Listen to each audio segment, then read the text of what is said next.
Hola chicos, hoy vamos a continuar con Antimicrobianos 2, en donde vamos a repasar antimicóticos, su farmacología general y lo más aplicado que podamos, antivirales, que en este momento de pandemia es muy importante tenerlos presentes, antiparasitarios y tuberculostáticos. Vamos a empezar con las enfermedades micóticas. Aquí hay fotos en donde nosotros podemos ver que las enfermedades micóticas afectan la piel, los tejidos más superficiales y más profundos también. Entonces vamos a ver cómo podemos, como médicos generales, aplicar antimicóticos de una manera responsable y correcta. Dentro de la epidemiología, para poder continuar con la aplicación de la farmacología, tenemos que saber que todos los hongos son organismos eucariotos. ¿Qué pasa con esto? ¿Qué queremos decir? Que comparten con la célula humana su filogenética, comparten las vías metabólicas, la producción de energía, la síntesis de proteínas y en particular tenemos una membrana muy parecida, que si ustedes ven arriba es la membrana, digamos, humana y la de abajo es la membrana micótica, son muy parecidos y lo único que los diferencia es que en los mamíferos nosotros tenemos síntesis de colesterol para la membrana y para los hongos síntesis de ergosterol. Entonces, farmacológicamente vamos a tratar de diseñar fármacos que ataquen el ergosterol y no el colesterol. ¿Para qué? Para que el antimicótico actúe sobre la célula micótica y no sobre la célula eucariota humana. La susceptibilidad de las enfermedades micóticas ha crecido en estos tiempos debido al uso indiscriminado de antibióticos, al uso a los inmunosupresores, trasplantes y al HIV. Este es el resumen de los sitios de acción a donde está la membrana de micótica y vamos a tener que hay fármacos que actúan sobre la bicapa fosfolipídica produciendo poros para poder aumentar la hidrostasis, digamos, para poder aumentar romper con el equilibrio hidrostático de la célula y que esto se lise. Dentro de ellos tenemos la anfotericina B y la nistatina. Después tenemos otros fármacos que actúan en el citoesqueleto sobre los microtúbulos, que es la grisofulvina. Tenemos otros fármacos que actúan sobre la síntesis del ergosterol, como decíamos, nosotros tenemos colesterol y los hongos ergosterol, que son los azoles y la terbinafina. Y tenemos otros fármacos que actúan sobre la síntesis del ADN o el ARN del hongo, que es la flucitosina. Esto es un poco la cadena del ergosterol. Si ustedes vemos, es muy parecido al colesterol. En ellos podemos utilizar fármacos como el fluconazol o el voriconazol que actúan inhibiendo esta cadena de formación de ergosterol. Por lo tanto, si no se forma el ergosterol, no se forma la membrana del hongo y no hay estabilidad hidrostática. Esto es un nuevo resumen, es el mismo que el anterior, donde vemos que todos los que actúan a nivel de la pared o de la membrana, de la síntesis de los usos mitóticos que son el citoesqueleto y los que actúan a nivel del retículo endoplásmico inhibiendo la síntesis del ergosterol que son los azoles y la terbinafina. Las infecciones micóticas pueden ser superficiales y cutáneas, pueden ser subcutáneas, sistémicas o primarias y oportunistas. ¿Qué queremos decir con esto?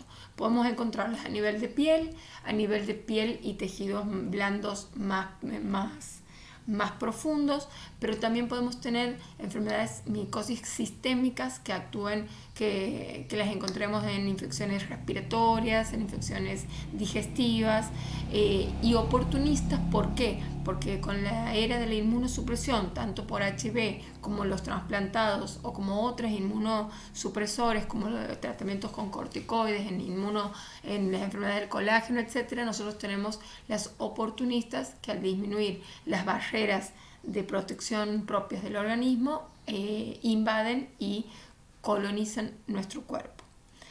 El antimicótico ideal posee 4 características: que tiene que ser de amplio espectro, es difícil cultivar un hongo, que tenga que ser de baja toxicidad. Acuérdense que que las células son eucariotas y compartimos lo filogenético, que sean de múltiples vías de administración, o sea que nosotros podamos poner una crema local, un spray, un gel, y además podemos usarlo en forma de comprimidos o en forma parenteral sistémica.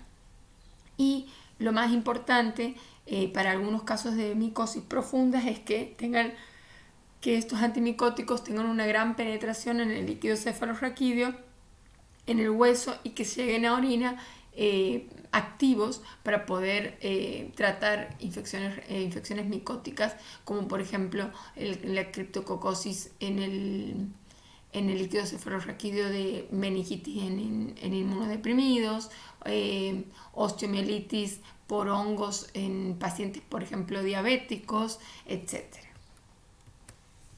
Bueno, vamos a ver los formadores de poros en la membrana lipídica. Los formadores de poro, hemos dicho que uno de ellos era la anfotericina B. Lo que hacía era alterar los poros, aumentar la presión hidrostática y con ello la lesión de la célula micótica. Las indicaciones de la anfotericina B son infecciones fúngicas profundas, meningitis por criptococos, aspergilosis masiva y coccidioidomicosis y paracoccidioidomicosis, que no está escrito aquí, en donde también se utiliza en la primera etapa, blastomicosis e histoplasmosis. Bueno, ¿cómo se indica este fármaco? Va en infusión lenta, dura varios días esa infusión porque va con dosis aumentadas progresivamente hasta que alcanza cierta cantidad de dosis en sangre. Eso se puede monitorizar con dosaje de anfotericina B. Se fija membrana citoplasmática, se concentra en hígado, pulmón, vasos y riñones, y de ahí vienen las reacciones adversas.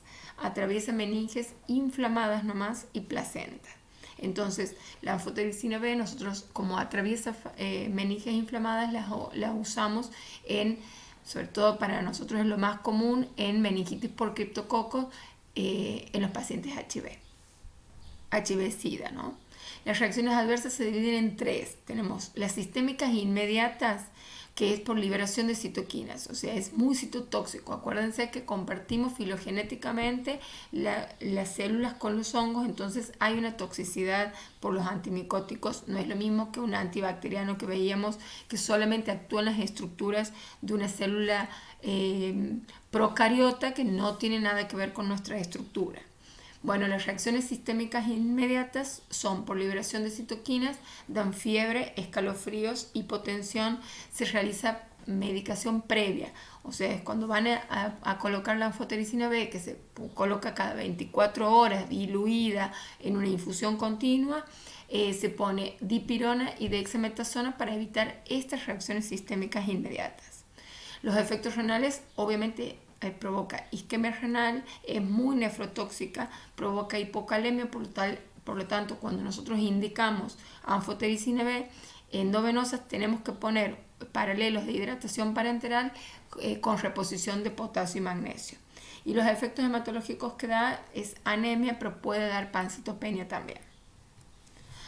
Viene una anfotericina B que se llama anfotericina B liposomal. La anfotericina B liposomal es la más empleada porque la dosis es menor, es menos tóxica, pero es muy cara. Entonces, si la podemos conseguir, esta sería la ideal. Disminuye la nefrotoxicidad y está envuelta en una capa liposomal para que llegue al objetivo y no haga tanto daño sistémico.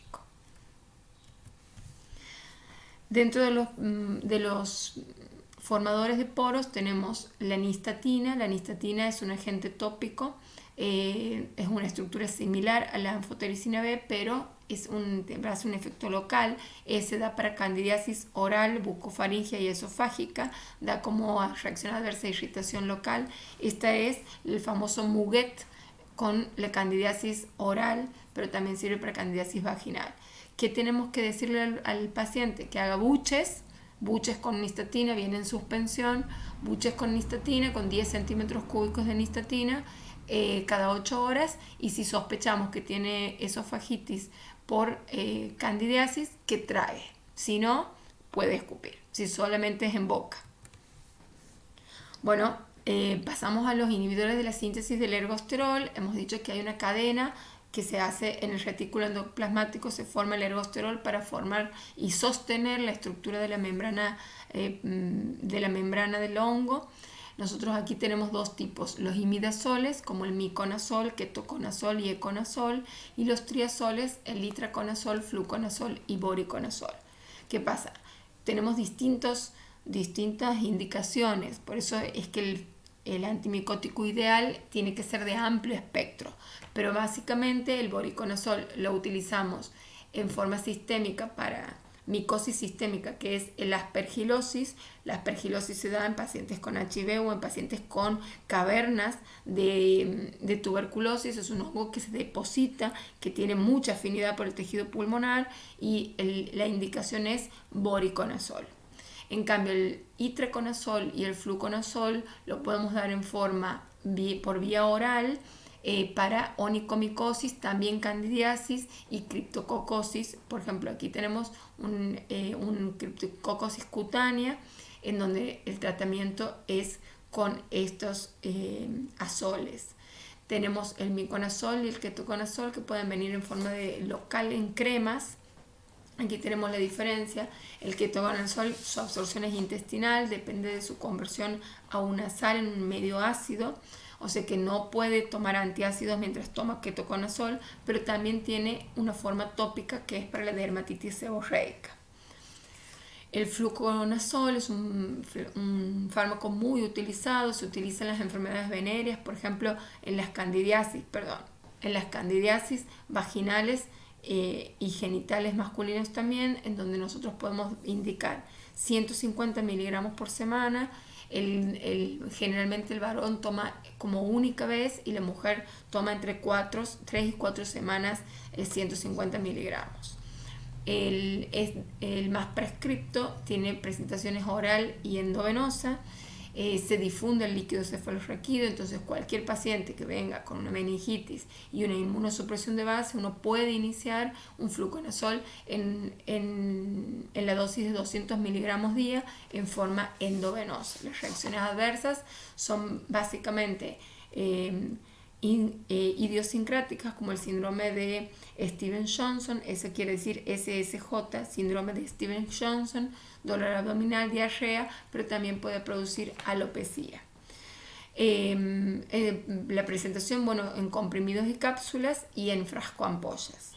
Después tenemos el itraconazol, que es de amplio espectro, se da 200 miligramos al día por 14 días, también viene en presentación oral y endovenosa, no atraviesa la barrera hematoencefálica, es hepatotóxico, o sea que este itraconazol no nos serviría para meningitis u otras circunstancias que nosotros asumamos o tengamos el diagnóstico diferencial de micosis profunda en el sistema nervioso central. Muy bien, pasando a otro grupo de fármacos, aquí están los fármacos que actúan sobre el citoesqueleto, sobre los microtúbulos, que es la grisofulvina, que tiene una acumulación en piel unida a queratina. Entonces nos sirve mucho como un fármaco que cuando uno lo usa asume que la estructura que va a crecer sin la infección. Da cefalea, neuritis, vértigos, puede ser hepatotóxica, puede dar urticaria y interactúa con los anticoagulantes y los anticonceptivos, por lo cual se hace, y como se absorbe poco, lo damos en forma tópica más que en comprimidos. Tenemos la terbinafina también de forma tópica, se acumula en piel, tiene unas 300 horas de vida media, de eliminación, entonces por eso la usamos. Podemos usarla cada 5 días, una vez a la semana, y sabemos que se va a acumular. Tiene una intolerancia oral importante, también da como reacciones adversas el síndrome de Stevens-Johnson o necrosis epidermolítica tóxica, neutropenia, y las indicaciones son en onicomicosis y en tiñas. Hasta aquí llegamos con antimicóticos. Espero que si hay alguna duda lo hablemos en el foro de dudas.